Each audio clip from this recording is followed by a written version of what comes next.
Welcome to Mindshock True Crime. This is your host, Bruce McGuire, and you are listening to the Brianna Maitland series. This is episode 2, New Evidence 2022.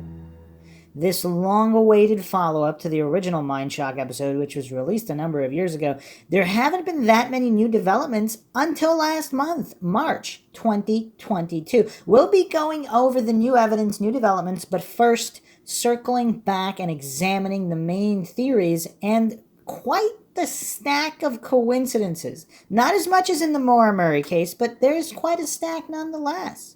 If you enjoy the Mindshock podcast, find it interesting, want to help support the podcast, help us get more mind-shocking podcasts out there, and keep up awareness in these unsolved cases, missing persons cases, and wrongful convictions, you can donate to our PayPal. Just check the link in the description. Make sure to subscribe to the channel, hit that bell for notifications, like and share Twitter, Facebook, Reddit, Patreon. Patrons do get priority for case topic, logical analysis, co-podcaster requests. Could also be a guest in the podcast depending on your tier. Questions, comments, theories, thoughts, suggestions, rebuttals, debunkings of any kind, leave them in the comment section. You can also become a YouTube member right here on YouTube for access to exclusive members-only streams and chats and help support the channel that way.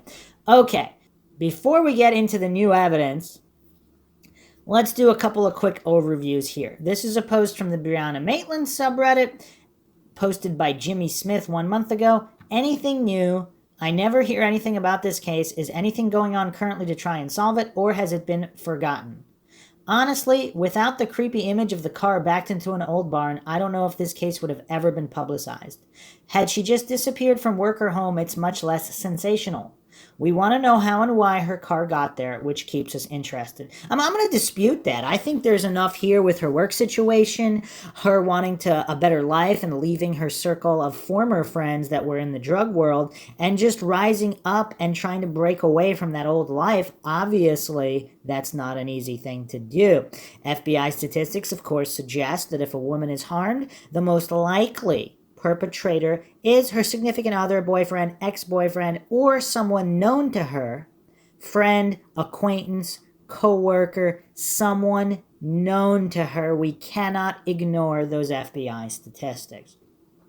Some follow-up posts here. I still think that the girl who assaulted her weeks before had something to do with it due to her impending court appearance that was only a week or so away. I think it's just too much of a coincidence. I think she arranged to meet her there to try and get her to drop charges, and it turned nasty. Probably had some people with her who helped. It's been a few years since any updates. That is a curiosity. We cannot ignore that coincidence. Other posts here. Earlier that day, when shopping with her mother, she was beckoned outside by something or somebody. After the incident, looked a little shook.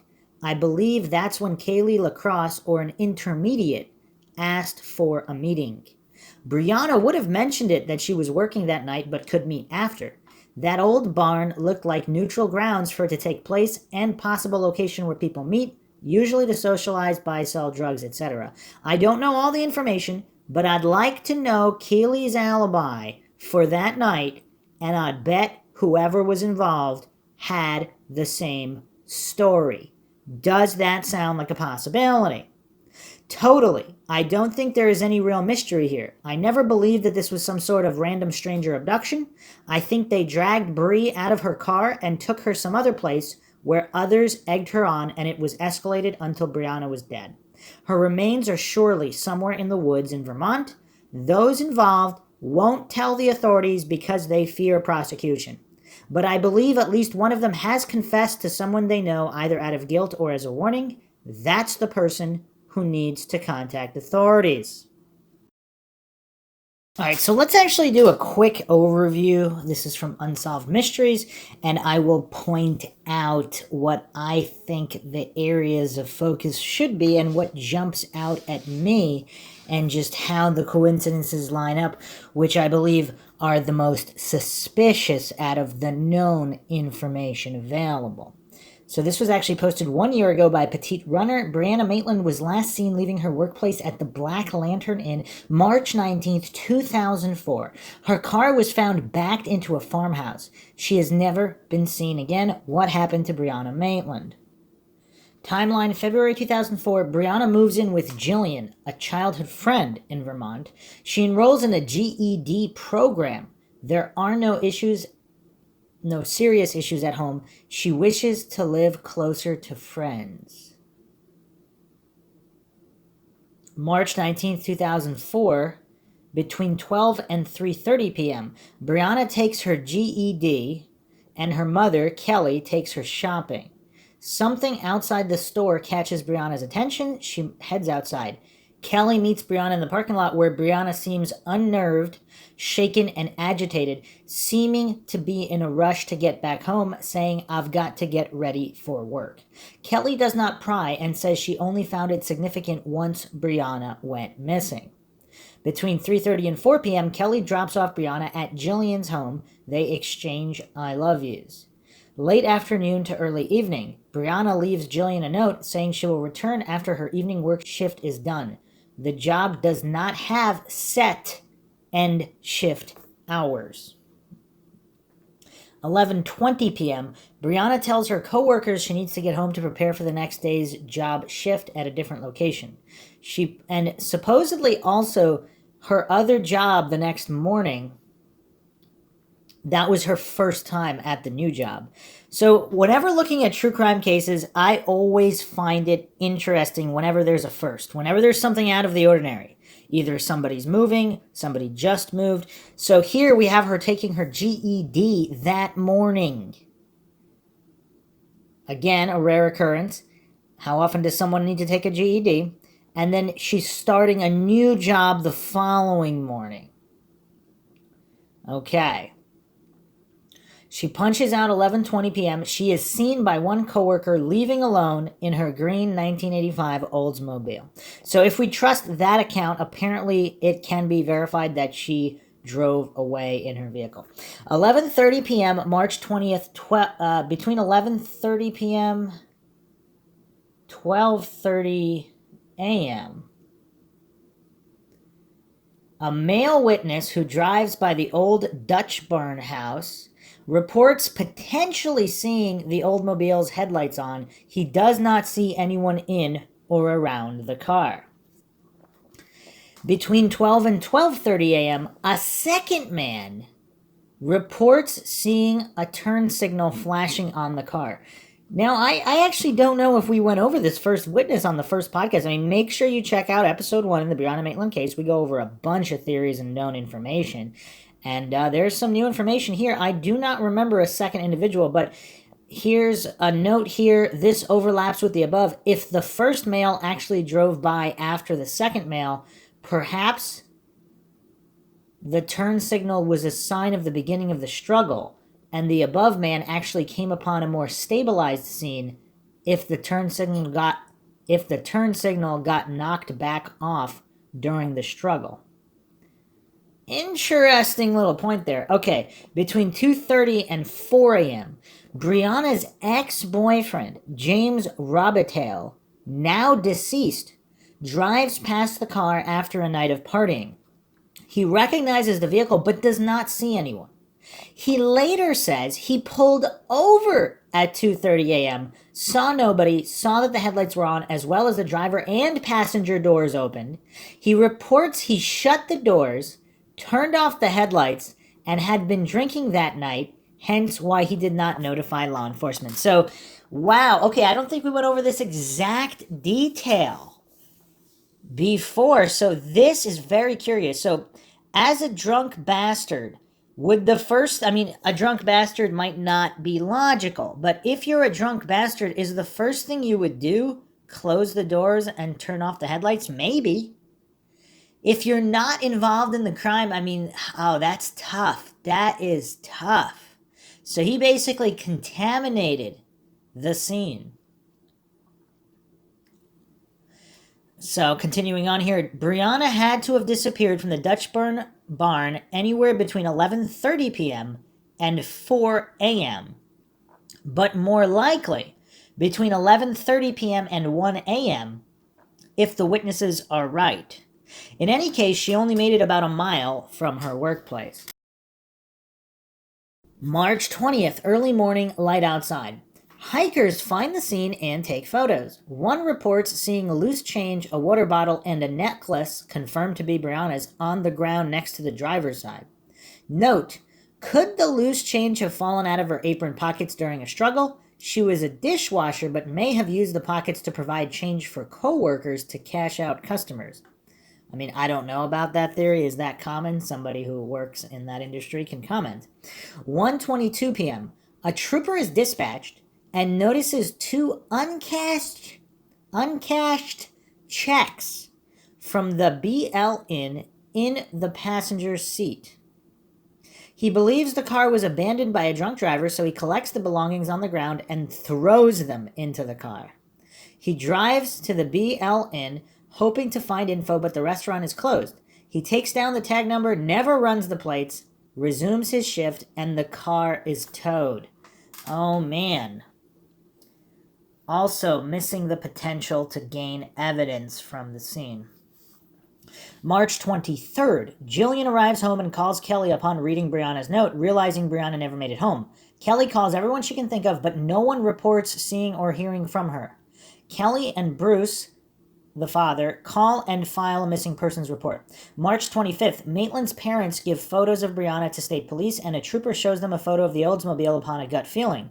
This is the first time her parents have any notification the car was found. So this is on the 25th. Wow. I mean, almost a whole week later, that is just mind-shocking. And possibly one of the reasons this case is still unsolved. March 30th, the vehicle is processed. Wow, so another 5 days to process it. Brianna's belongings, including migraine medication, glasses, ATM card, and contact lens case, were all found inside. They search the area with volunteers and canines, but do not find her. Again, this is so many days later now with the dogs. April 15th, police raid a farmhouse after receiving a tip about Brianna being held against her will at a rental house where two drug dealers temporarily reside. Ramon Ryans and Nathaniel Jackson are questioned. Nathaniel says he knows Brianna, but has no idea where she is. Jillian tells police Brianna introduced her to Nathaniel 5 weeks before the disappearance. Jackson and Ryans were seen with Brianna on other occasions by many people, including one-on-one settings. The two often denied knowing her well, but the info given by other people suggested otherwise. June. The police rule out any connection between Brianna's case and the Montgomery case. Another reason why they might have ruled this out is that something about Jackson, Ryans, and these drug dealers, there's something there that they haven't released that somehow can maybe definitively prove that they were responsible. The findings of the investigation have yet to result in the discovery of Brianna or anyone involved in her disappearance. Notes. 1. The FBI believe the car may have been staged to appear as an accident. Shades of Montgomery here. 2. Brianna did not have a cell phone, and she did not make any calls or receive any at work. 3. Police and family agree a runaway theory is highly unlikely. 4. No tire tracks were found, but the ground was frozen. Unknown if a wreck occurred. 5. Israel Keys, the serial killer, was ruled out by the FBI. And they might have been able to rule him out definitively if they have toll booth video footage of him X amount of miles, etc., or possibly airport security footage. So they were following his movements quite closely. So we might be able to actually definitively rule him out. Obviously, only the FBI knows for sure, but again, continuing with the notes here. 6, investigators, family, and friends maintain that Brianna was a recreational drug user who had contact with a drug crowd. 7, the car was backed into the barn. Was this proof she got scared and tried to flee, or was this done by her attacker intentionally? So another note here, I have redacted all the info related to Keely LaCrosse, who was ruled out by police. However, Keely never provided an alibi and has strong ties to Brianna's case. Yeah, that was and we'll get to her in a moment, but POI noted by the police. Ramon Ryans and Nathaniel Jackson. Locals believe she was sexually and romantically involved with the Ryans, and a theory regarding Ryans being involved due to a drug loan debt is highly likely. Ryans' girlfriend Gia went missing. He reported her as such, and later a female drug associate of Ryans', Ellen, admitted to murdering Gia during a drug deal. And again, we went over all this in episode 1. Ryan submitted to a polygraph in Brianna's case, which yielded inconclusive results. A PI, Overacker, said there is an occasion where Brianna's older brother spotted Ryans and Jackson tearing after her in their car as she drove down the road. Interesting. I don't know if we went over that in episode 1. So they have a history of chasing after her. It doesn't state when this occasion was. I'm assuming it could not have been that close to the date of her disappearance, because otherwise, that would have been reported. So seemingly this would have been quite some time before her disappearance. Brianna's circle often believed Brianna owed Nathaniel money for drugs. Teenage girls reported Ryans and Jackson, making them uncomfortable as they pressured the girls into going to New York or Burlington with them, promising drugs, money, and nice hotels. Multiple sources told Overacker that Nathaniel convinced a local girl to go to New York with him, where he then tried to pimp her out. Nathaniel has been accused of domestic violence and for pimping out his girlfriend. Jackson drove up to Brianna's friends as they sat in a car at McDonald's. Her friends told him he was the number one suspect in Brianna's disappearance, to which he replied, "If I go down for this, all you little expletives are going down with me, and I'll have you all expletive missing." See, okay, so what do we make? Again, this is relatively new information. We didn't go over these in episode 1. So, okay, what can we make of this comment? Because if he's some drug dealer scumbag who maybe he's killed a bunch of other people, but he didn't kill Brianna, would he spend time denying this, or would he simply state, "If I go down for this"? Because this statement, there's just not enough here. Because they're telling him he's the number one suspect. He's saying they're all going down with him. What does that mean? Is this some kind of drug issue? And then he said, "I'll have you all expletive missing." He's going to kill them all. Now, would a scumbag, low-life drug dealer, would he have the same response whether he's guilty or innocent? I think it's very possible he would have the same response if he's innocent, because he knows he's a scumbag who does bad things. And "if I go down for this," is that kind of a way of saying, if they try to pin this particular crime on me, even though he did all these other crimes, he might have not done this one. But would he waste his time trying to plead his innocence, or would he just threaten? Would a low-life scumbag simply refer to threatening number one? It seems like he would, regardless of whether he was innocent or guilty. And then conversely, if he is guilty, would he state, "If I go down for this," because he's guilty of many different things, including this? He would probably also say the same thing. So unfortunately, there's just not enough there from that comment. But continuing on here, DNA was recovered from the car in March 2016. And the Dutchburn farm was burned down in July 2016. Supposedly, a bunch of youths, or as Joe Pesci would say, some Utes burned the building down, and it had nothing to do with Brianna Maitland, because it was a popular hangout spot for drugs, etc. Supposedly before and after her disappearance, but definitely before. An Asian skull was found 200 miles from Brianna's home in 2015. Apparently this is still a Jane Doe, but they had enough DNA from the skull to determine it was an Asian skull. Police did not look into it further. However, there have been occasions of Caucasian skulls misidentified as Asian. Could this skull be Brianna's? And we also did not go over this in episode 1, but in February 2012, a man found a skull by the Danby Hill Road in Danby, Vermont. Surprisingly, there weren't found any other bones in the area. At first, it was reported that the skull belonged to a Caucasian woman. Because of this, some started to speculate that the skull might belong to Heidi Wilbur, Brianna Maitland, or Maura Murray, 3 young women who went missing in Vermont and New Hampshire. However, it was later determined that the skull belonged to an Asian woman between the ages of 21 and 40. The skull showed signs of trauma. No Asian woman has ever been reported missing in Vermont. For this reason, this skull belongs to someone that has never been reported missing or someone that went missing outside of Vermont. Huh, curious. So how much of an error was there here? Because if they're saying the age, so it wasn't from a 20-year-old, it was from at least a 21-year-old, in which case it's also not Brianna. So, okay, unless that's not accurate. In March 2016, investigators recovered DNA samples from Brianna's car.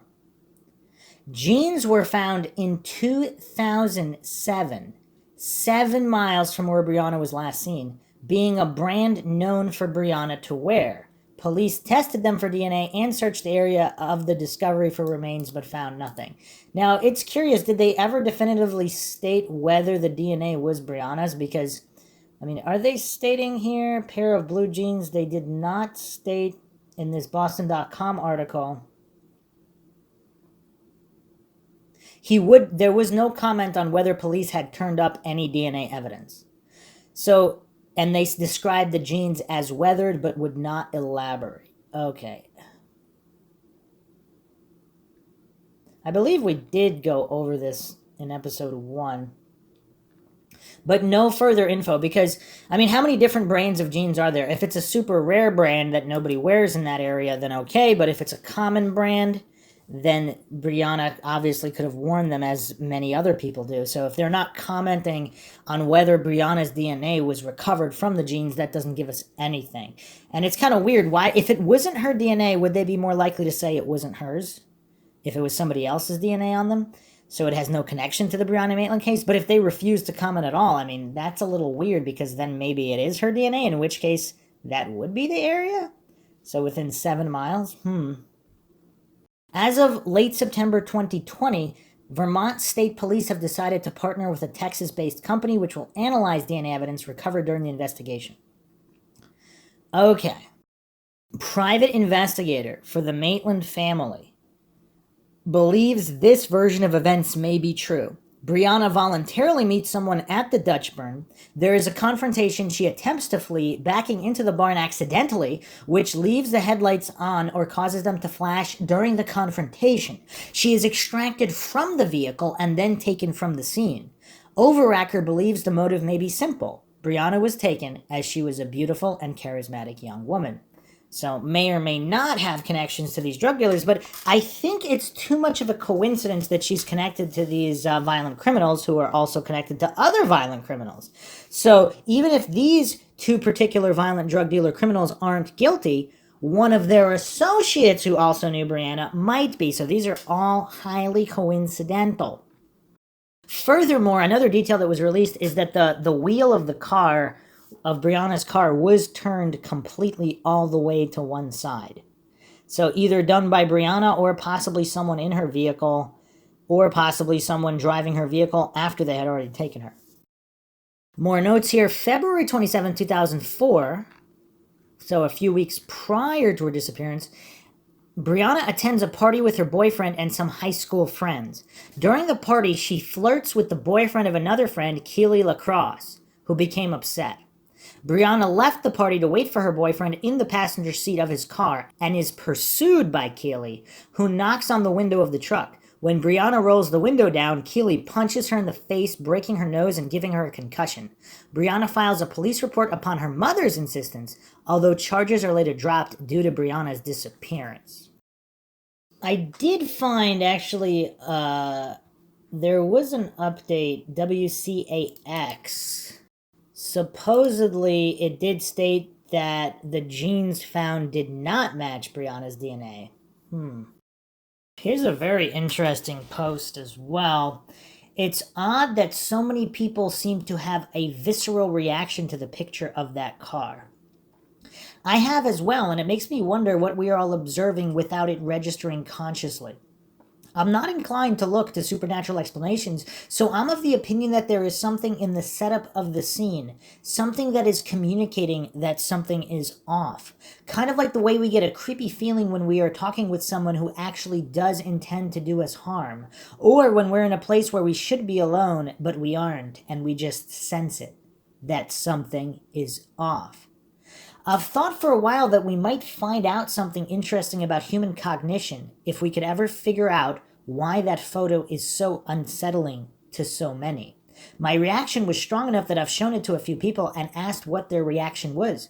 I did get a couple of answers along the lines of someone needing to learn how to park, but one person, knowing nothing about the Maitland case, even said that if they were walking and came upon that in real life, they would GTFO as quickly as possible because it just looks like something is wrong. For that matter, even the person who took the picture felt it was unnerving enough to warrant being documented. It's just curious. Yeah, I mean, there is something, it's weird. The car, the vehicle, just everything about the photo. Someone responded, "It's not rocket science. The car has crashed into a structure at an awkward angle. There's no positive scenario that could have resulted in that occurrence." Oh, another interesting post. The car was rear wheel drive. If you've ever driven a rear wheel drive car, you know that once you can't get any traction from the rear wheels, the front wheels aren't going anywhere. The back of her car was hung up on the foundation of the structure. Huh. Another post here. The rumor I've read in the past about the drug debt is actually the opposite to what you say here. Brianna didn't owe Ryans and Jackson money. She had lent them money, and they were pissed because she was asking for it back, and they thought that was disrespectful. Is that not the commonly accepted theory? I always thought it was. It makes sense of the events of her disappearance, too. If she'd owed them money, it seems less likely that she would have gone out there to meet them all alone like that. But if they'd told her they were bringing the money to pay her back, she would have no reason to feel afraid, and then things happen as the family's detective suggests. Wow, I actually have not heard that theory before. We did not go over that in the first episode, but that does make a lot of sense, especially with the 2 uncashed checks in the vehicle. I mean, if she was that broke and owed people money, why wouldn't she cash her checks? Another post here. One reason they would have kidnapped her if she owed them money, or even if they were just desperate for money and had a relationship with her, would be to try to pimp her out to repay her debt or make money off of her. If one of the suspected men was known to try to traffic girls and pimp them out, this seems pretty likely. If they did kill her, it might have been an ensuing struggle after they tried to kidnap or pimp her out. Her peculiar attitude after the shopping trip may have been because they confronted her about her debts. After work, she meets up with them so they can discuss the debt, at which point they discuss forced prostitution. She tries to leave, there's a struggle, and she gets murdered. Here's an interesting post. So her ex-boyfriend James died in a ferry crash in 2019 after attempting to overtake a car on the crest of a hill, killing the 68-year-old driver coming the opposite direction as well. Kind of expletive up. I guess one way or another he was a killer. Extra sad because it seems like James might have been a father based on the photo the news story used, or he's holding someone else's kid, but it's so very odd for him to get out and interact with his ex's car while it is in such a strange location, and to not notify the police even anonymously. Edit, someone else said it. It sure is a great story to get your fingerprints on the car. Just thinking about it more, I wonder if she was scooping some drugs after work real quick before heading home. I'm sure almost everyone in the service industry has done that at some point, you know. I know I did. But at an abandoned house that close to a paved road would be like the most suspicious place to meet up. I live rurally and used to be mixed up in some not good stuff. We would never meet at an abandoned house or anything. People at abandoned houses equal suspicious. Although, of course, that was a popular hangout spot for drug use and partying, so perhaps it would not have, that particular location would not have been suspicious. Here's an interesting post from Bulky Information 2. The thing is, you can't imagine what makes sense when you are living a certain kind of lifestyle. I grew up and still live in a rural area. My friends and I, from early teenage years on, partied every chance we got. Coke was cheap, meth was new and trashy, but we were happy to partake if that's all available. Molly was pure MDMA, and X was your typical roll. Your Blue Anchor, Smileys, whatever. You didn't know what was in it. We went to cow fields with coolers and took entire patties for the shrooms. The smarter of us stayed away from LSD because it was always an expensive scam, little square paper dripped with water. We smoked weed every day, had our neighborhoods to ride and smoke, Drink we drank. Some of us grew out of it. I'll never forget the day my crew was rolling and tweaking. I wasn't there. They called me and said they thought someone overdosed. They wouldn't call 911 to save their asses. They were more worried of their consequences than someone's life. I was easing out of that lifestyle and gave them 10 minutes to leave. I called 911. People in that lifestyle think only for themselves. I can buy the boyfriend story because I've seen it. Friends robbed friends. Friends saw absolutely shady expletive and walked away. That's that lifestyle. People easily walked away and kept their mouths shut because their self-preservation was more important. I mean, I'm not sure what they're alleging there. Is this also, could there have been a party going on that night there? And then something bad happened? The only explanation I can think of regarding the ex-boyfriend stopping is if he thought Brianna was driving drunk and then abandoned the vehicle, he wouldn't necessarily call police because he might not want to get her in trouble if she thought she was on drugs or drinking and she simply left and she was planning to come back and take the car later. I mean, I don't know. And if he was also drunk or possibly on drugs, he wouldn't be thinking clearly in the first place.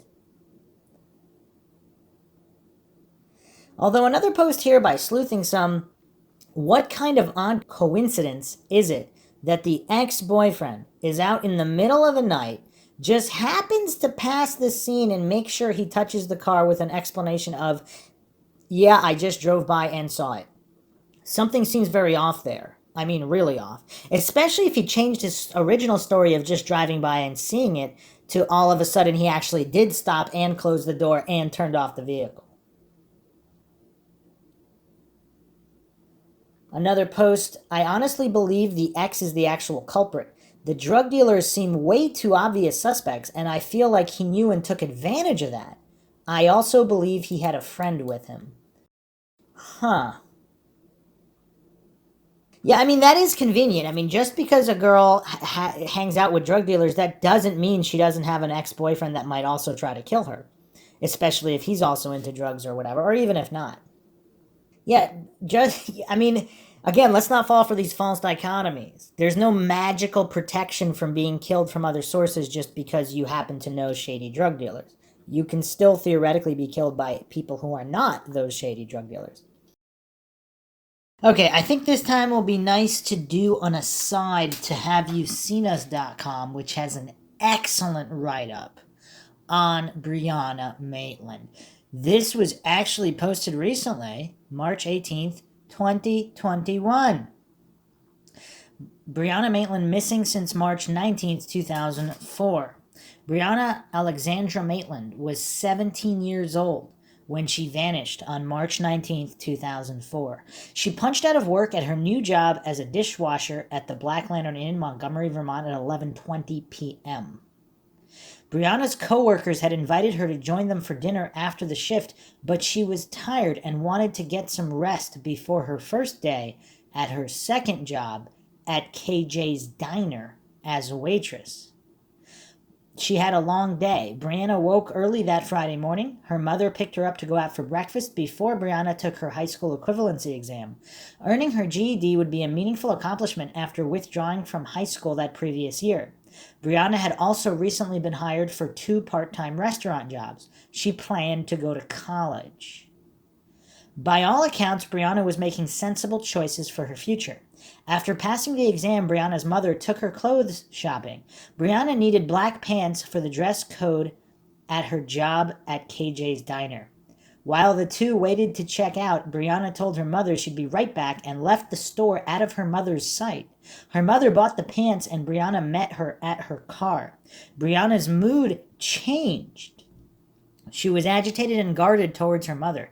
The two didn't acknowledge the change, her mother opting to respect the privacy of her independent daughter.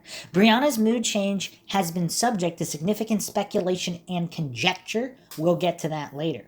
Brianna had been making strides for more autonomy throughout her teenage years. On October 8, 2003, Brianna turned 17 and moved out of her family's farmhouse in Franklin against the wishes of her parents. She moved in with her friend Katie Manning in Enosburg and enrolled in Enosburg Falls High School. The Maitland's family farm was within the district of Missisquoi Valley, Union High School, where Brianna had trouble fitting in. Brianna was pleased to now be going to school in Enosburg with her friends, including Katie, as well as Megan, Keely Lacrosse, Sydney, and Hillary Robitaille. That name might be familiar. Shortly after Brianna changed schools, by early December, Brianna's living arrangements with Katie fell through. She then couch surfed, staying with multiple friends, including boyfriends James Robitaille and Mike. By February, Brianna was growing apart from her circle of friends and was increasingly isolated. At times, she lived out of her car in freezing northern Vermont temperatures.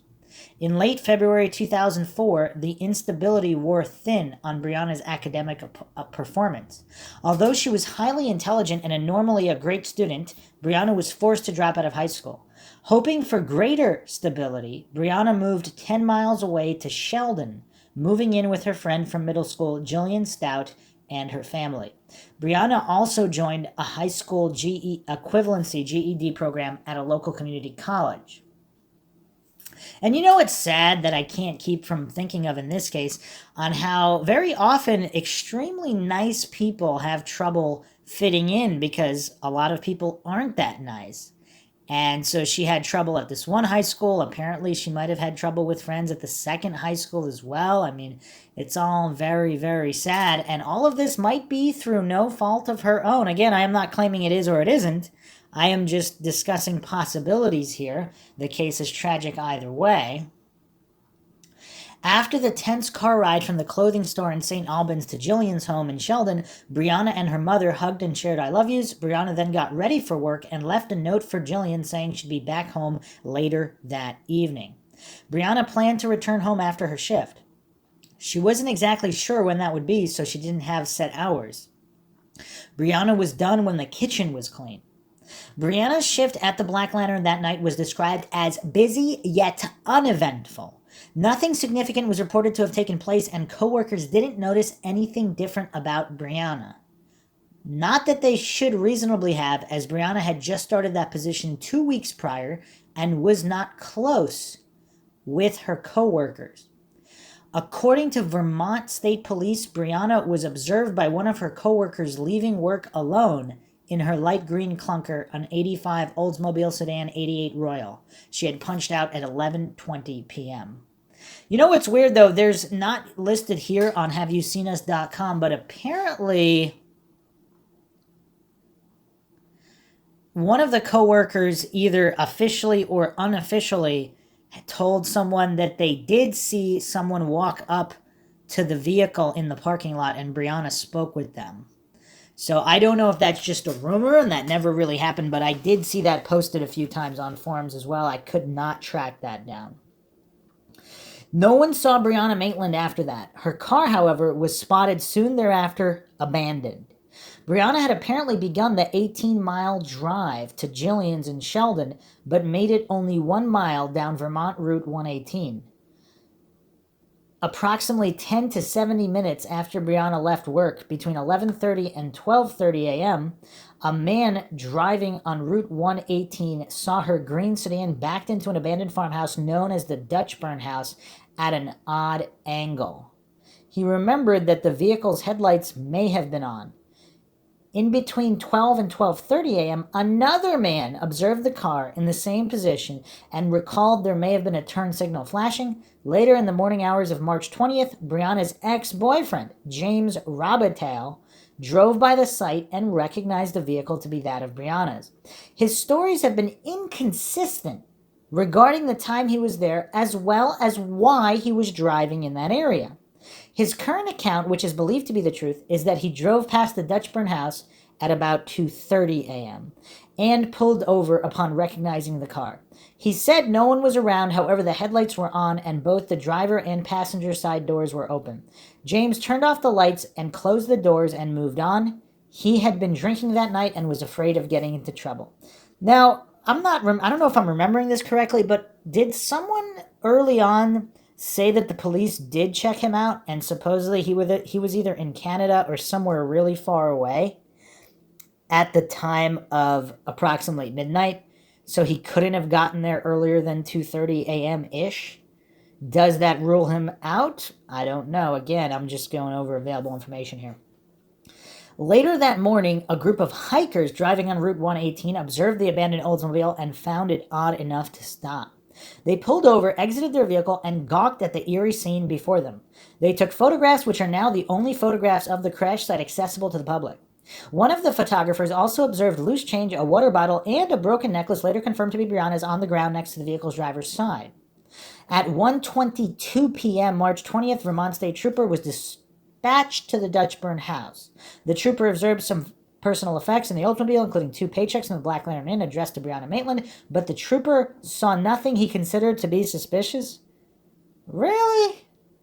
The officer determined the car was likely abandoned by a drunk driver, a rather common and not necessarily alarming circumstance. Okay, that might be common, but is backing a vehicle into a house common? It's not like it was parked on the side of the road. He collected the scattered belongings on the ground, threw them into the vehicle. The trooper then drove up to the Black Lantern, hoping to interview staff regarding the abandoned vehicle, but the restaurant was closed, and the officer proceeded with this day. He took down the tag number of the vehicle. The car was later towed to a local automotive shop. The officer never ran the plates. It's rumored he left for a short vacation the following day. You know, the other thing that's weird is also just the proximity of the Dutchburn house to her place of employment. I mean, it's so close. It's hard to completely dismiss that someone followed her from the Black Lantern. However, if it was one of the drug dealers, they could have also known where she worked, so they could have followed her from there. But it's hard to rule out that short distance.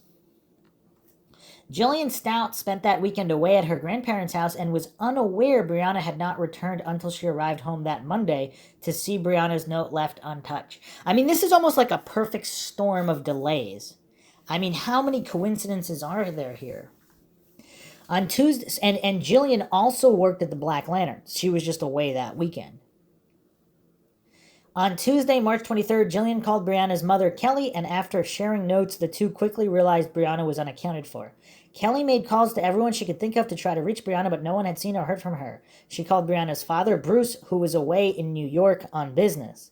The two became desperately worried for their daughter's safety, and Bruce drove through the night to return to Vermont. Kelly called the police to report a missing juvenile. Kelly and Bruce drove to the state police barracks in St. Albans to discuss their daughter's disappearance. Upon giving the officers information about Brianna's vehicles, one of them showed the couple a photograph of the abandoned Oldsmobile. Her parents were alarmed and concerned when they saw the picture. The rear end of Brianna's vehicle was lodged into the farmhouse with one of the boarded windows resting on the car's trunk. They knew Brianna would not have left her vehicle this way. The discovery of the abandoned car made it obvious to her parents that Brianna did not, and most likely could not, have been a runaway without her means of transportation. The couple was dismayed that they were not notified of the vehicle's discovery. Kelly and Bruce met their son Waylon at the auto shop where the Oldsmobile was towed. The Maitlands were informed that the Oldsmobile keys were missing. Wait, so they never recovered the keys? But the ex-boyfriend stated he turned it off, so does he have the keys? And did he take the keys? Bruce learned that the car had not been inspected, so he pried the trunk open with a crowbar. He feared that Brianna may have been inside. She wasn't. However, in the vehicle he found a number of personal items that they believed Brianna would not have left behind, including her migraine medication, contact lenses, driver's license, ATM card, and of course, her paychecks. Her parents jumped into action. Bruce went to the Black Lantern to interview coworkers arriving before police. Police deployed canine units to search the open field surrounding the accident site. However, nothing was found. The vehicle was processed in the state police barracks. Early in the investigation, investigators were open in their belief that Brianna Maitland was a runaway. However, in 2012, the police announced that Brianna was most likely a victim of foul play and that there was no evidence to indicate that Brianna left voluntarily. Wow. So 8 years? 8 years to change this. So they thought she was a runaway for 8 years?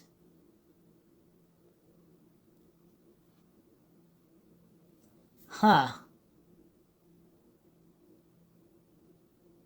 Now here's another weird statement. Private investigator Lou Barry addressed the possibility that Brianna didn't have car keys.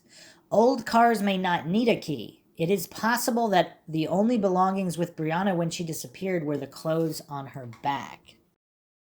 So I don't know where he got this info. I mean, just looking up the Oldsmobile 88 model, it looks like starting in 1949, they started becoming equipped with an ignition key and a starter push button to engage the starter. If the ignition key was not inserted, unlocking the ignition, the car would not start. That's going back to 49. So I would think that would be largely unchanged through the 80s? And just looking up this 85 Oldsmobile 88 sedan, I mean, there's even lost car key replacement. It looks like you need to get a key. Yeah, I mean, there's photos of all these keys and everything.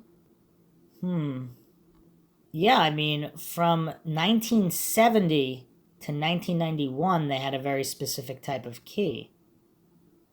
So why would he say it didn't need a key? Huh, I don't know. That's kind of weird. Alright, let's continue on here. In Keeley's words, if you've looked into the Maitland case, you know Brianna was injured in a fight 3 weeks before she disappeared. She had a falling out with her friend Keeley Lacrosse because of a love triangle or rectangle. Because of the timing of this fight, some may have speculated that Keeley may be involved in Brianna's disappearance. Keeley was kind enough to grant me an interview back in March, and we spoke on the phone for nearly 2 hours. I know people are waiting for a podcast episode with Keeley as a guest. We are working on it. In the meantime, I thought I could shed some light on her side of the story. Another curious question is, of course, would Keeley be the type of person that if she was guilty, would she agree to all this? Or if she's guilty but maybe 3 or 4 times removed from the specific incident, would she feel confident enough? I don't know. Continuing on here, Keeley has been described by the media as a female acquaintance of Brianna's, but it was clear from our conversation that the two were actually close friends. Keeley described Brianna as super friendly, happy, easy to get along with, and wicked nice. They met when Brianna approached Keeley in the Enosburg Falls High School gym and joined her on the bleachers. She introduced herself and the two began chatting. They became very close, and the group of friends, including Katie, Megan, Sydney, and Hillary, would pile up into her green car and go to my boyfriend's house at night. That's where we hung out. Brianna would drive me home every night. Brianna and Keeley were interested in the same men. Both were on and off again with the same 2 guys, one of whom was James Robitaille. Keeley felt betrayed by Brianna when at one point Brianna had gone behind her back with one of the men who was officially Keeley's boyfriend of 2 years. Was this Robitaille?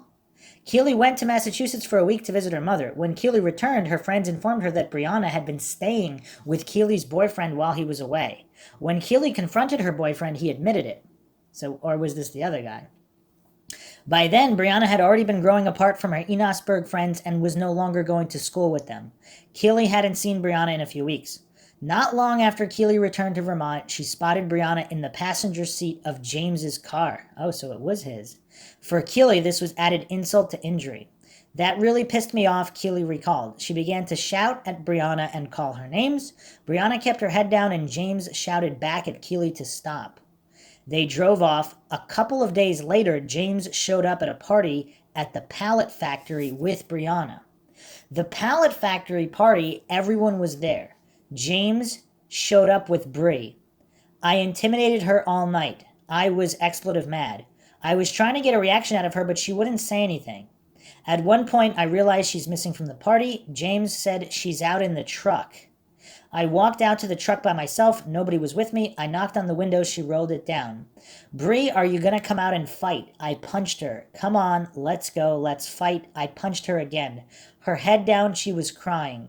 I said, you're not worth it. James came out and yelled, Keely, what the expletive did you do? What the expletive did you do? I said she had it coming. She wouldn't speak, probably because there was more she knew that I didn't. She was ashamed of herself. She had expletived everything up. She was living with and relying on friends, and I expletive it all up for her. I could hear in Keely's voice how angry and hurt she was by the memory of the betrayal, even 14 years later. However, at one point she tried to see it from Brianna's perspective. She just wanted someone to love her, and she wanted to be a part of us. I asked her how she feels about the public reaction towards her. Have you ever Googled me? She asked. Yes, I responded. My mom told me to, and it's bad. I don't let it bother me because if I did, it would be too much. That's one of the reasons why I want to be on the podcast, because anyone doing their homework will come by and hear it from me. Now, again, is that the behavior of a guilty person or an innocent person? I don't know. I mean, this is quite... Yeah, I mean, it's a little weird. I know her family hates me, but I'd love to talk to them and give them closure from my side. I pray her family finds her and puts her to rest. I can't believe it's drawn out this far. How have they not found her in Vermont? I hope it gets put to rest. Another point, I have to do another aside here. Is it possible that the ex-boyfriend is responsible, but Keely doesn't know about it? Because the number one question I have, and I'll be going back to this, is does James Robitaille have connections to the drug dealers? That is a question I would like answered. I asked her why it was stated on Disappeared that she was cleared by law enforcement. What was her alibi? Wow, this is a mind-shocking response. She said, I have no idea. There wasn't a formal alibi. But I was always very cooperative, always talked to them, the Vermont State Police, so maybe that was why. When I got hit with federal charges, they said, tell us what happened to Bree and we'll clear you. We're giving you 100 years. But I didn't know. Wow, so would a guilty party admit to not having an alibi? But the other curious thing is she doesn't even say what she doesn't give the alibi there either. She just said there's no formal alibi. She doesn't even state what her alibi is. Why wouldn't she state it right there? And why didn't the interviewer ask her specifically, like, where were you that night? Because we still don't know all these years later. I asked her how she found out Brianna was missing. I found out in school. The police came to question me, Katie, Sid, the girls. I wasn't devastated. I didn't think it was real. When Shauna told me I was being charged, I said something expletive up like, how's she going to do that? Good luck. She's missing. I mean, it's not that I didn't care. I didn't think it was real.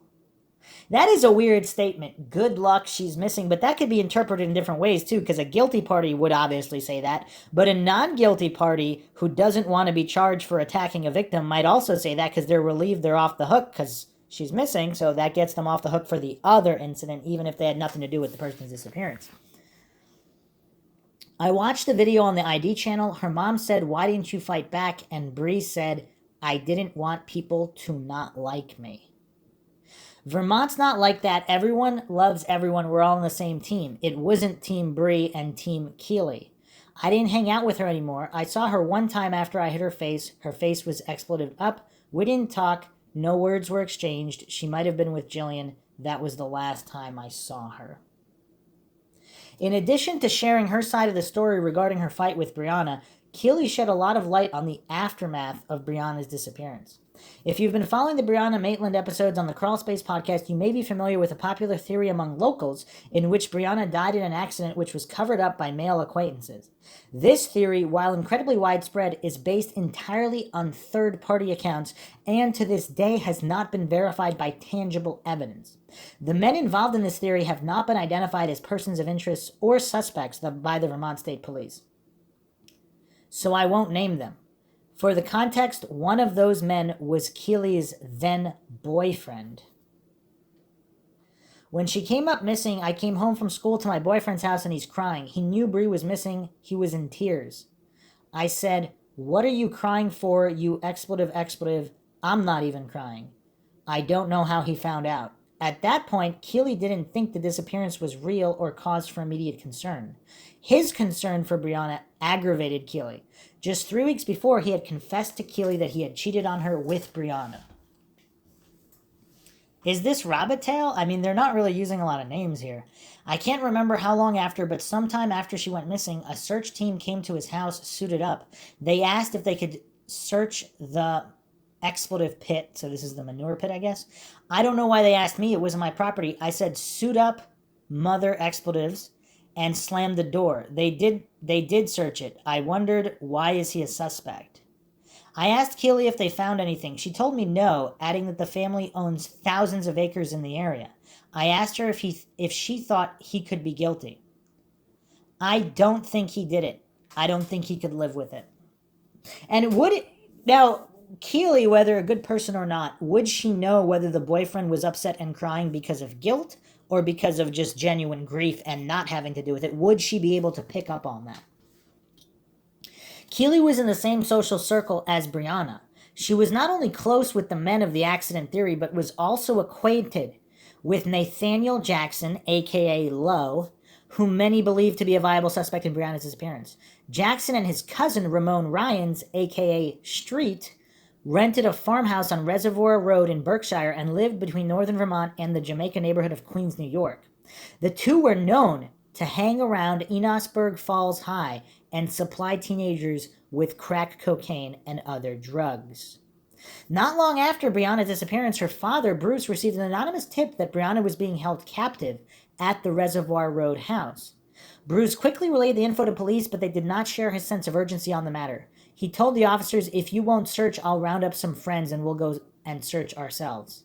The house was searched by law enforcement who found no signs of Brianna. Keeley recalled an experience she had with Lowe soon after Brianna went missing. After school one day, the girls and I went to McDonald's in Hillary's Subaru. Lowe pulled up on us.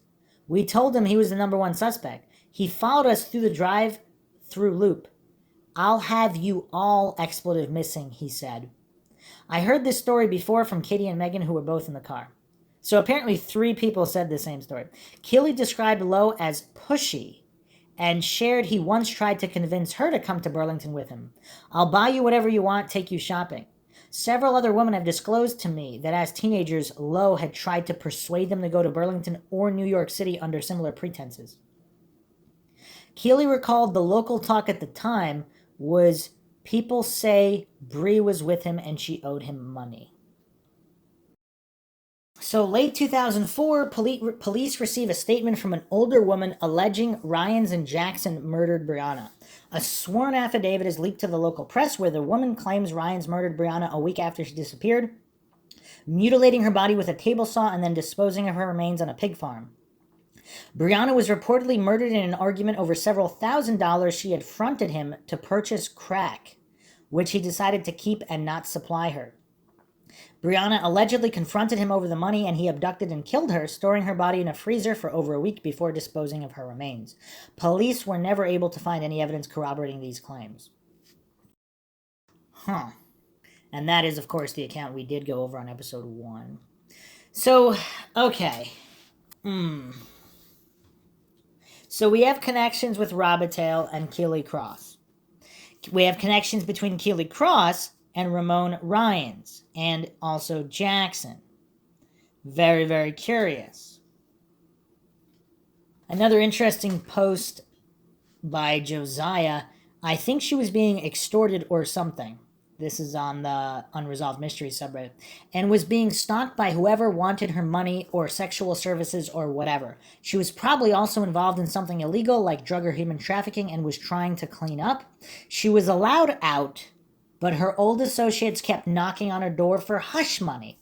She's trying to get straight and save up money and skip town. She sees one of these associates outside the mall or whatever, which spooks her. I'm thinking she may have even planned to skip town that very night. POI waits for her outside her work and sets up a sting. Perhaps they park a car in the center of the road with caution lights on. She pulls off to the shoulder. Someone surprises her on the driver's side door with a gun, tells her to get out of the car. They open the door, rip her out, throwing her in the other car, and take off. She has no money on her, and her kidnapper concludes she's going to rat on them, and she's a loose cannon, so they kill her. This explains the "I'm taking you all down with me." I think the POI was probably suffering from delusions and paranoia, which is pretty common with hardcore drug abuse. Now, okay, so James Robitaille is died in this so-called accident. Now, someone else who people are not talking about is, of course, the note that we went over. So this is from WND.com with a really extensive write-up on the Maitland case. Serial killer behind disappearing women, March 18th, 2006. I went over this whole article on episode 1. I'm just going to go over this little part here regarding the note. Last December, so this would have been December 2005. Now, Robitaille died recently, a few years ago, so this is not Robitaille here.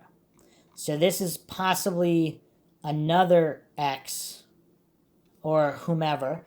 Last December, Maitland's received another confidential communication concerning a young St. Albans man their daughter knew, who also reportedly had been closely associated with Ryans, Jackson, and Soto. The message revealed the young man had committed suicide and left behind a handwritten note containing details about Maitland's disappearance.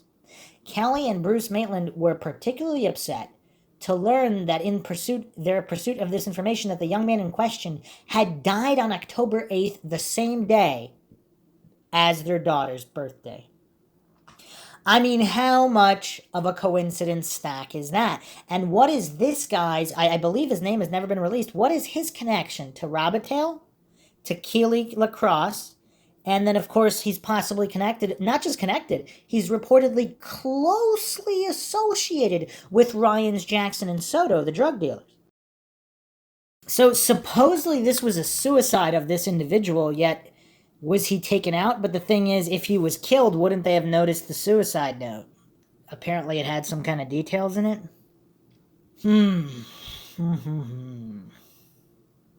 An interesting post here from Web Sleuths. I've been following the case for a long time, and I agree with so much of what you said.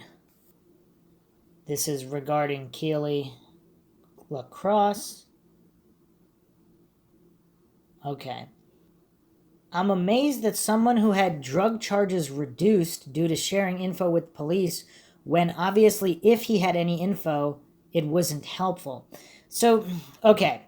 Regarding the case with these Ramon Ryans, is it possible he was some kind of CI for the police, and that's why they didn't touch him for this? Is it possible he was kind of helping them work on something else? And would it soothe the officer's conscience if they were like, okay, yeah, we're going to get him from Brianna. We're just going to finish having him help get all these other scumbags first, and then we'll get him for Brianna Maitland. Is that what they were thinking, and then for whatever reason it didn't work out that way? Either way, continuing with the post here, I would think law enforcement would want to slow the spread of drugs in the area, so giving drug dealers reduced sentences just seems counterproductive to me regardless. The last few days I've been thinking of this case through the prism of all the mean girls cases we've seen lately. Cases where two friends don't like the third friend anymore, so they kill them, etc. This is what I've been wondering as I look at the girls she was around. Brianna changed schools to hopefully have more friends, only to have a lot of her friends apparently turn on her. That tells me she was being noticed by the guys. So she's bullied, and the anger of this group of girls is rising, and it boils over at the party where she gets punched in the face after she exited the party and was actually asleep in the truck. That tells me they were all there in keeping each other keyed up and formed a mob mentality about it. If this is what happened, and if Brianna had slunk home with her tail between her legs, the whole episode might have been over. But Brianna decided to file charges.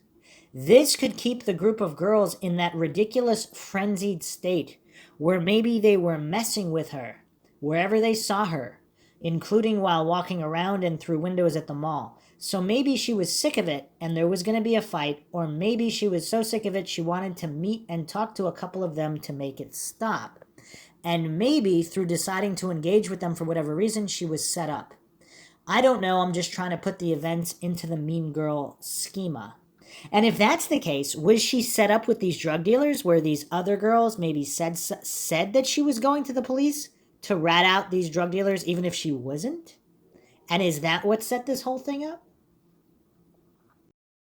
Another post on Reddit from a number of years ago by Skystalker. I remember the most recent Crawlspace podcast episode, this is over 4 years ago, had mentioned towards the end that George E. Soto was out of jail the day before Brianna went missing. Soto was one of the persons of interest whose name has been mentioned along with Ramon Ryans and Nathaniel Jackson. Soto had also been known for strangling a puppy to death at a party and bragging about killing Brianna. But reports had said through time that Soto had been in jail around the time of Brianna's disappearance until recently. The podcast episode described Soto as a vindictive and unforgiving man of business, relaying a story about how one associate took his money while he was in jail, sold more drugs, made Soto more money. Once Soto gets out, his associate explains what he had done, and in return, Soto hits him over the head with a blunt object. It's very possible that on March 18th, the day before Brianna's disappearance, Soto was out of jail and needed money, and could have traveled to Montgomery to collect on some debts. I believe that he threatened people, and in turn, someone that Brianna knew or was close to double-crossed her, and Brianna became a target, hence the warning for her not to go to work that night. And that was the warning supposedly in the parking lot. That's curious. My other theory about Soto is that he had an obsession for her. Maybe they had crossed paths at some point and something about her resonated with him. Maybe it was a potential debt that she owed. It could have even been a small debt. Maybe he wanted to own her and have her as a prostitute enslaved and paying off a debt that she could never get out of. I still think either way, if Soto is related to the case, he made threats to people that Brianna knew, and multiple people tricked and double-crossed her to give him what he wanted to avoid being on his ruthless, bad side. If that tip is true, and that this conversation she had in the parking lot, someone warned her not to go to work that night, I mean, to think that that's unrelated, if it's true, to think that that's unrelated, I mean, that's basically an impossibility, right? Here's an interesting post from Scott on True Crime Garage's blog, November 8th, 2018. I believe she met with someone, or perhaps someone got into her vehicle after she left the restaurant. Someone she knew. I believe that she and this unknown person parked the car at the barn. A fight ensued, and in the process, the car was knocked out of gear, or perhaps she took it out of gear and the vehicle went backwards as she hit the extracellular in the scuffle, or is that supposed to be the accelerator, in the scuffle causing the vehicle to hit the barn. You can plainly see that the vehicle's tires are lifted a little bit so the tire cannot make enough contact with the ground to make the vehicle go, and that is the wheel has the power to it since it is rear wheel drive. I do believe it was probably a drug deal gone bad given her history. I do not know the girl, so I may be off base when I say this. It would not surprise me if she sold drugs to supply her habit. I do believe that people have been killed for a lot less than $100 worth of pot. Did she deserve this? No, by no means. Just a theory of mine. Okay. I don't want it to seem like I am trashing the girl because I am not, but it seems as though she hung around a pretty rough crowd. Okay. So was someone else in the vehicle and then something else? I mean, I don't know. We have to keep going back to this warning in the parking lot. The fight with Keely LaCrosse and all of these connections between all of these people. The alleged suicide by someone close to these people. I mean, on her birthday. I mean, this is just weird. All right, there's another post on this blog here by Adriel. And I believe this is March 20th, 2021. I believe it sums up the totality of known information on the case thus far. And I will go over this and then we'll get into the new evidence. I was living in northern Vermont when this happened and came to say some of the things that have already been described so well by others who have lived there. Northern New England is unlike any other part of the country. Vermont especially attracts offbeat people. Montgomery is just outside a region called the Northeast Kingdom. It's known for being very remote, very pristine and picturesque, and very economically depressed. You don't go to Vermont for opportunity. You go there to get away from the rat race, live off the grid, work, and play in the mountains. The biggest industry is tourism and skiing. No job really pays well, and many of them are only seasonal. You don't get ahead living up there, you get by. Most people carve out a living working more than one job. I did it for a while. It's tough. It's a great area for those who have the temperament for it. It's not so great for a lot of the kids who grow up there. There's also a significant hippie population in that area and a ton of recreational drug use. It's typical for a 17-year-old that Brianna would have at least experimented with drugs and that she would have wanted to travel and or move to a bigger city. It's not anything unusual that she'd be working 2 part-time jobs, especially if she wasn't going to school and was trying to save money and move her life forward. I agree that the 2 uncashed paychecks in her possession are evidence that she was not addicted to drugs at the time. If it were one, then maybe she had just gotten it that Friday night shift, but 2, if she were an addict, she would have cashed any she had earlier that day when she was in St. Albans with her mom. She also might not be getting a GED, who knows. The marijuana leaf hanging from her rearview mirror is a clear sign to me that she smoked it. Extremely common among young people there. One of the PIs concluded that Brianna had experimented with harder drugs but was not addicted. That fits the story for me. As others have said, the unique geography of the area is important to understand. These tiny sleepy towns of a few hundred or 1,000 people are set 5, 10, or 15 miles apart on winding, hilly 2-lane roads, and if you live in one of them, you probably go to school in another one, you work in another, you hang out in another, etc. Your community is not your town, but your area, and you spend half your life driving and half your paycheck at the gas station. If you don't have a car because you're a broke hippie or a teenager or your car won't start because of the cold or whatever, you catch rides with people. It's normally a very safe place. There was a tip about Gerald Montgomery who killed Laura Winterbottom in Burlington in 2005. I don't believe it. I remember Laura's murder. It rocked the community. And Laura had formerly been the longtime girlfriend of one of my close friends at the time, and he was deeply affected by her death. Laura was abducted, raped, and murdered in her own car after an evening out in downtown Burlington, a college town with popular bars and restaurants. It was a bitter cold night, even by Vermont standards, and it was presumed that Montgomery took advantage of that to avoid being seen in a very public area, as people were pulling their hats and collars tight, walking as quickly as possible from place to place and not really looking around them since it was painfully cold. Laura's attack was random. She didn't know her attacker and wasn't involved in anything risky. She was a young professional, he was a predator, and law enforcement caught him within a day or 2 if I remember right. Laura's and Brianna's abductions both happened on bitter cold nights, involved the victims' cars, and the name of one killer's is the same as the name of the town that the other disappeared in. That is kind of weird.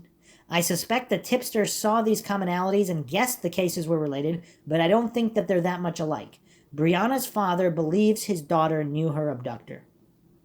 Chloe from the Crawl Space blog, dedicated to Brianna's case, makes a good point that the theory that Brianna was warned at the mall not to go to work that night is just a theory. Not confirmed, like many things. I mean, there's very few things actually confirmed. The facts are just that Brianna went outside the store while her mother was waiting to check out, and her mood was different when they reconnected. Chloe points out that since Brianna was a smoker and had spent hours with her mother already, she may have been jonesing for a cigarette and gone outside to smoke one. She would have acted nervous or uncomfortable because she was hiding her smoking habit from her mother. I know that feeling. When I smoked in my early 20s, I hid it from my family and found excuses to get away when I had to spend long periods of time with them. This is a viable theory as well.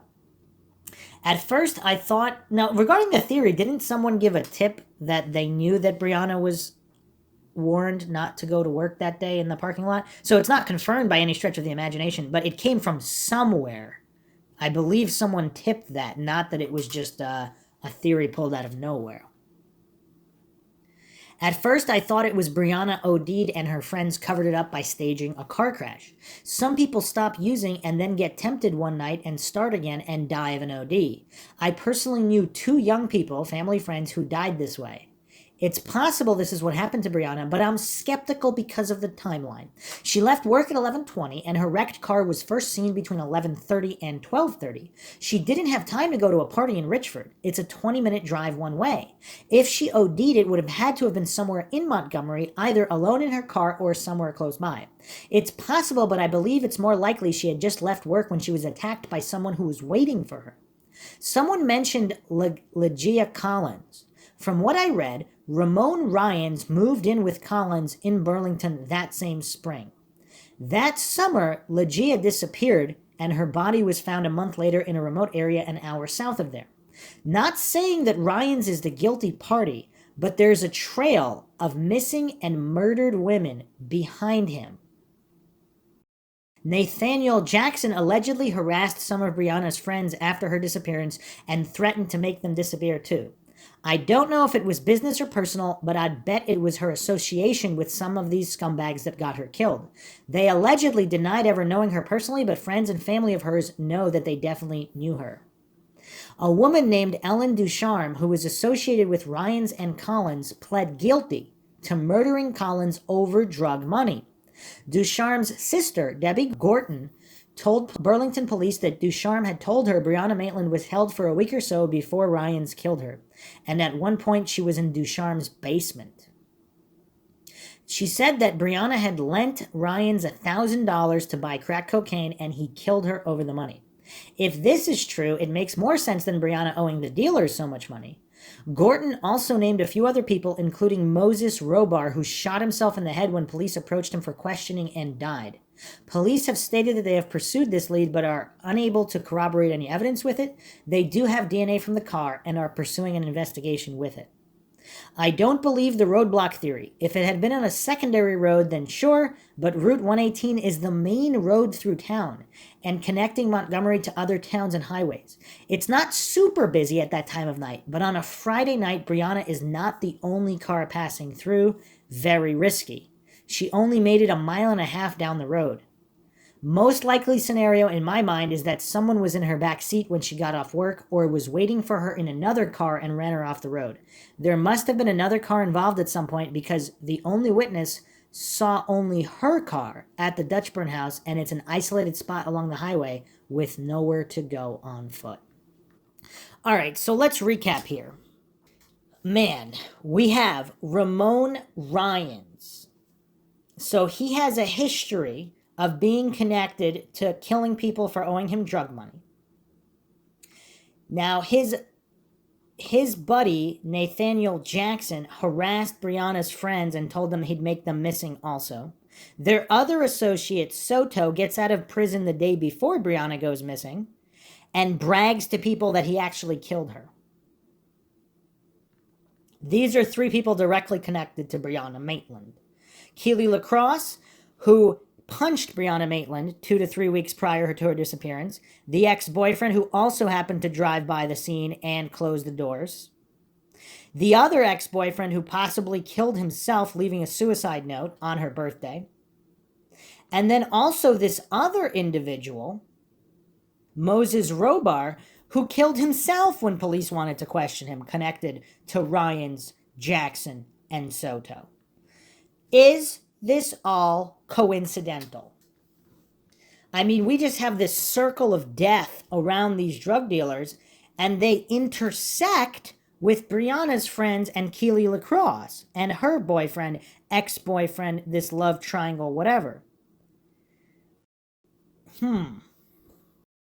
All right, so let's get into the new information. DNAsolves.com. Vermont State Police and Othram partner to investigate Brianna Maitland's disappearance. More than 15 years after she vanished, advanced DNA testing is being used to re-examine evidence in the Brianna Maitland disappearance. So approximately 1 week after Brianna was last seen, the Vermont State Police returned to the scene to conduct a canine search. The search resulted in the collection of an item of interest from the ground in the vicinity of where Maitland's car was found. Based on the location of the item and not knowing how long it had been there, it was unclear if it was related to Maitland's disappearance. A DNA profile obtained from this item was entered into CODIS, the FBI's DNA database, and also directly compared to 11 persons of interest. No match was identified.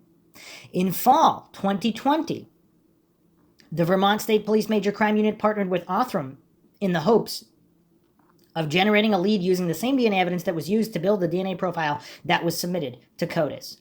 Othram scientists used forensic-grade genome sequencing to build a DNA profile and conducted genealogical research to develop investigative leads so that the Vermont State Police can continue their work. After months of follow-up investigation, police were able to locate, interview, and obtain DNA samples from candidate donors. These DNA samples were sent to the Vermont Forensic Laboratory for comparison testing.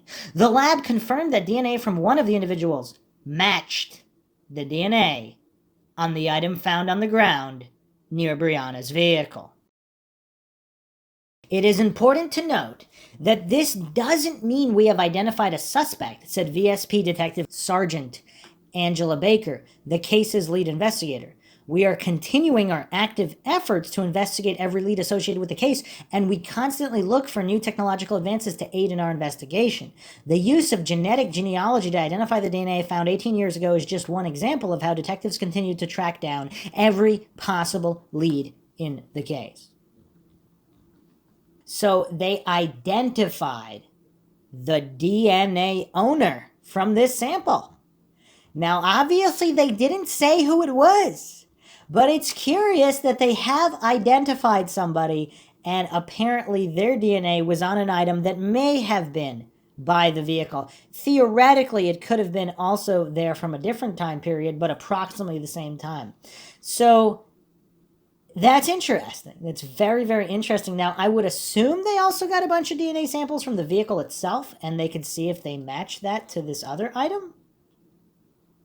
It's also unclear whether the DNA matches a previously suspected person of interest or someone new, but if I had to guess, I would say it's somebody they were already looking at. So hopefully this means that a conviction is coming, because if they identified the individual, now if the individual is already dead, what does that mean? That's not looking good. If the individual is still alive, then of course, that's grounds for an interrogation, is it not? Is it not? So hopefully this new information, this person's been identified March 2022. So also nice to see that the case is still moving forward, even though it's technically not definitively solved yet. Just going over all of this previous information, all of the rumors early on, because a lot of coincidence theorists love to dismiss rumors. But how many true crime cases have we seen where the early rumors, they turn out to be true, or at least partially true? I mean, there's so many cases like that, especially in small towns where things like this happen. So there you have it. Feel free to leave your own thoughts, theories, suggestions, rebuttals, debunkings in the comment section. Hope you enjoyed another edition of Mindshock True Crime. If you want to help the podcast make more episodes regarding missing persons cases, unsolved mysteries, wrongful convictions, keep the awareness up. Awareness is what gets these cases closed. You can donate to our PayPal. Just check the link in the description. Make sure you subscribe to the channel. Hit that bell for notification. You can also become a YouTube member right here on YouTube for exclusive access to streams and chats. Like and share the podcast. Spread awareness with logic and reason at the forefront. Twitter, Facebook, Reddit, and Patreon. Patrons do get priority for case topic logical analysis, co-podcaster requests. You could also be a guest in the podcast depending on your tier. This is Bruce McGuire signing off. Catch you guys next time.